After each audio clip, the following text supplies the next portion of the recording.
YouTube, welcome back to my channel, and in this video I'll be doing a double unboxing for the Motorola G7 Power and the G7 Plus. Now those of you who are aware, you know Motorola have released 4 different versions of the G7 in the UK, starting off with the regular G7, G7 Plus, which I've got, the G7 Power with a massive 5000 mAh battery, and the Motorola G7 Play. So out of those, I've got 2 here with me today, the G7 Power and the G7 Plus. Both of them have their own specialities. You must have seen plenty of unboxings on YouTube already, so I'll be as quick as I possibly can, guys, and we will wrap this video off very quickly so we can start making more videos on the phones itself, including specifically the battery life on both the phones, and especially on this one, the G7 Power, which has a massive 5000 mAh battery, and a 3000 on the G7 Plus, which apparently, according to what I've read, is also lasting us for a full day, but this is definitely 2 days and no question about it. But we will be doing a video very soon in the days to come. Okay, so now let's open the boxes up. I'm not going to take too much time, like I said, guys. I'll try to keep it as short as I possibly can. Okay, so let's quickly open the boxes up without wasting much time. Like I said, guys, I will try to keep this video as short as possible so we can, like I said, concentrate more on the actual stuff on the phone. So this is the G7 Plus. This is, by the way, the most powerful of all the G7 G7 that Motorola have released, because it comes with Snapdragon 636, like I said to you earlier in the video. Moto experiences, gestures, AOD, automatic displays, and all that kind of stuff, which we'll discuss in depth. It's got 2 cameras, 16 megapixel and 5 megapixel at the back, and then you got this front selfie camera as well. A 27 watt of turbo charging. Obviously it is much standard these days.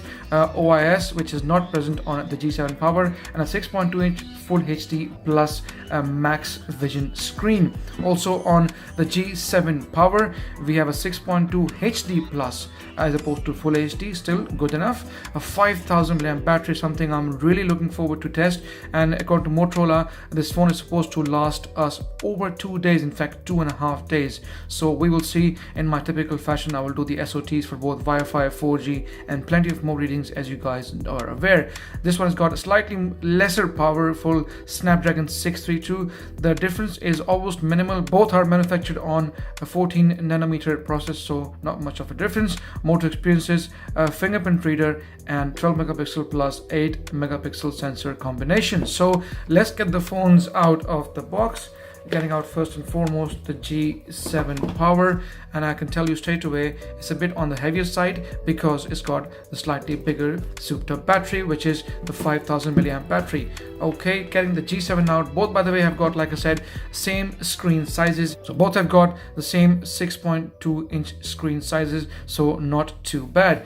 Looking into the boxes, both at the same time, the one on the left is for the G7 Power, as you can tell, so all the regular documentation, not wasting much time on it. Like I said, let's get the actual deal out, which is the turbo power charger from Motorola. So let's have a look and see if you can actually find the rating for this charger.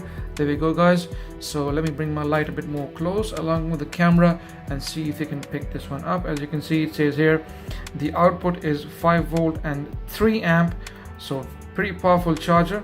9 volt 2 amp and then 12 volt 1.5 amp, so very fast charger indeed. Obviously, for a big massive 5000 mAh battery, you do need a slightly bigger charger. Now this is the charger for the Moto 7 G Plus, and let's check the ratings here, guys. As you can see, 5 volt 3 amp, 9 volt 3 amp as well. This seems slightly bit more powerful. According to the official stats, I think this phone has got, from my understanding, if I remember correctly, a 27 watt charger for the Moto G7 Plus, whereas on the G Power it's a bit more, slightly less, maybe around 15 to 20 watt, but still very fast, and both chargers are turbo powered. What else do we get in the boxes, guys? We get this cable, the Type-C USB cable, standard stuff, not going to waste much time on it, and so it's the same on this one as well. So both boxes, no headphones jack, nothing else, guys. That's why these phones are a budget. By the way, the Motorola G7 Power in the UK is costing you £179. I'll leave a few links down below. They're selling him at Carphone Warehouse, EE, and a couple of other retail stores, so please do check them out. I'll try to leave as many links as I can down in the the description. And the Moto G7 Plus is slightly more expensive at £269, which is just above 250, because it's got a slightly better obviously chipset. It's got a fuller HD plus screen, slightly better cameras, all in all. And also, by the way, it's got Dolby Atmos. Apparently, from what I understand, it's got stereo speakers. You got one speaker there at the front, and then you got this speaker at the bottom, I think, as well, which should create this stereo effect that we have on many other phones in the market. So I'll be testing these speakers against rivals, especially against the Samsung Galaxy S10, and we'll have a look and see how powerful these Dolby Atmos speakers are. Also, now that I've got the boxes out of the way, let's look at the phones now. And one more thing I've noticed, that both the phones have come actually with a default case on top already, which is fantastic, something which the Chinese phones have been doing for a number of years now. And now, because Motorola is under the leadership of Lenovo, so I can see a little bit of effect there already. So this is the G7 Power. So let's take the case off. Pretty easy to take off. It's a gel TPU case, one of my favorite categories. And this, as you can see, is the Moto G7 Power. Okay, also the Moto G7 Plus. So there we go, guys. So get it out of the way as well. Not looking too bad. So TPU gel cases, like I said, one of my favorites. They're a bit stiff though, because they're newish. That's why they were a bit hard to take off, but all in all, not looking too bad. So G7 Power, massive battery, 5000. G7 Plus, slightly more souped up Snapdragon 636. So both phones, same screens sizes, like I said. But as you can see, if you look carefully, the G7 Plus looks a bit more smaller, and this is because it's got slightly better screen to body ratio. As you can see, it's got the teardrop notch as opposed to the regular one on the Moto G7 Power, which we have seen on many phones in 2018 and also in 2019. But in terms of weight, the G7 Plus looks a bit lighter. The G7 Power looks a bit heavier because it's got a slightly bigger battery, but nowhere close to what the weight was on the Xiaomi Mi Mix 3. Those of you who saw my unboxing a few weeks ago, that phone is pretty heavy, guys. I'm due for a couple of more videos on that phone, which I will do in just a few days time. But that phone was very heavy, and the battery size was nowhere as close to the G7 Power. But the G7 Power still is quite fairly lighter as opposed to the Xiaomi Mi Mix 3. So let's bring the weigh scale in and see how much do they actually weigh. I know these are not flagship phones, guys, so the things which matter the most to majority people are how do they feel in the hand, and what kind of software they've got. Have they got decent enough cameras and decent enough battery life? And also, like I said, how do they feel in the hand in terms of weight? So putting the G7 Power first and foremost, guys, there we go. It's around 195 grams. Obviously, we got a bit of weight on because of that the screen protector as well. And also the G7 Plus, there we go, guys, 178 grams. In fact, if I was to take this off and see if that makes any difference, there we go. So now putting it on the scale, maybe a difference of a few grams.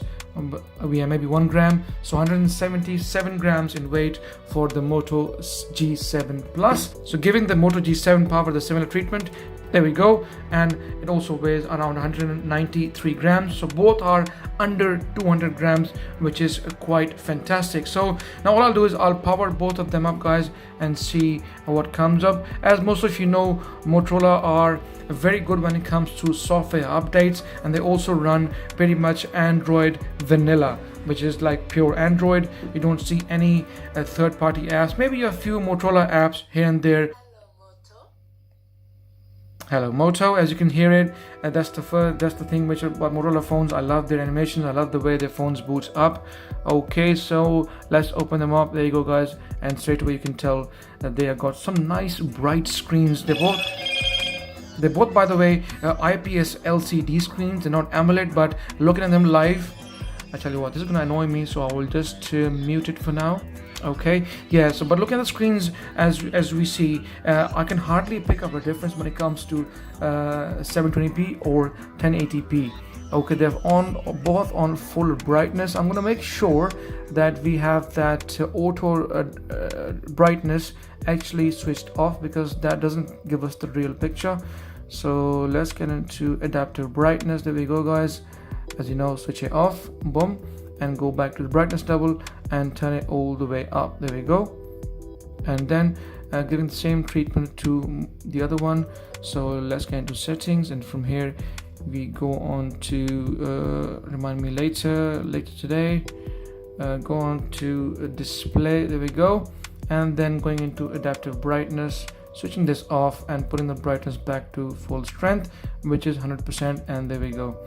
Unless you look really close to the naked eye, looking a bit far away, you will not be able to pick much of a difference unless you are playing games or doing some graphic intensive stuff. But looking very closely, guys, you can see there's a bit more clarity on the G7 Plus as opposed to the G7 Power. So let's get into settings on both. There we go, and let's have a look and see which version of Android these phones are running. So let's go to system, it should be here somewhere, and then there you go, right on top it says there about phone G7 Power. As you can tell, it's running Android Pie. There you go, guys, Android Pie 9, which is fantastic. And we got the 1st of December 2018 patch level, which is slightly outdated. I will connect to Wi-Fi later, guys, when I'm done with the unboxing, and we'll have a look and see if we get the latest security patch level update. Same for the G7 Plus. So we click here and then we go into the information. You can see it's got Android Pie as well. So once you tap here, it's also running the outdated 1st of December 2018 security patch level update. So both are running the latest Android versions. Also, let's have a look and see how much storage do we have out of the box without installing any third-party app. So first of all, looking at the G7, so let's have a look and see storage. There we go, guys, and as you can tell, by default it's got at the moment 64 gigs.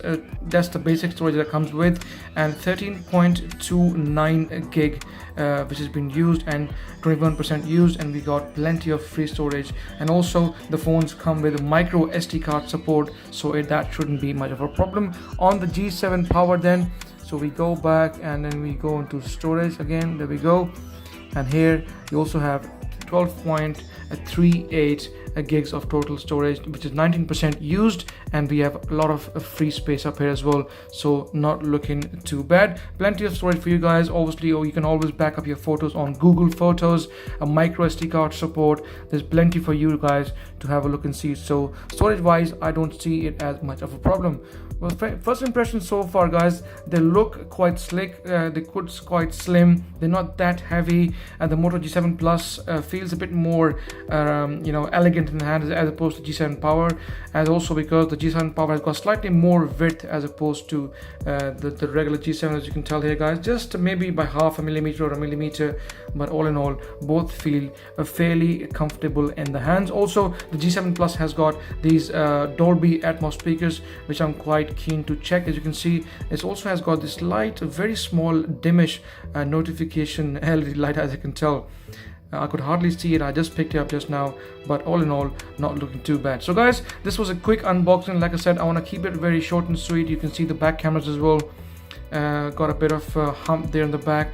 On the G7 Power is a bit more flatter as opposed to the G7 Plus, which is a bit more obviously obvious, a bit more prominent, but all in all, decent looking phones with both have these fingerprint sensors at the back as well, and flash and everything else. So we'll talk in depth about everything else. I will be putting samples of both the cameras.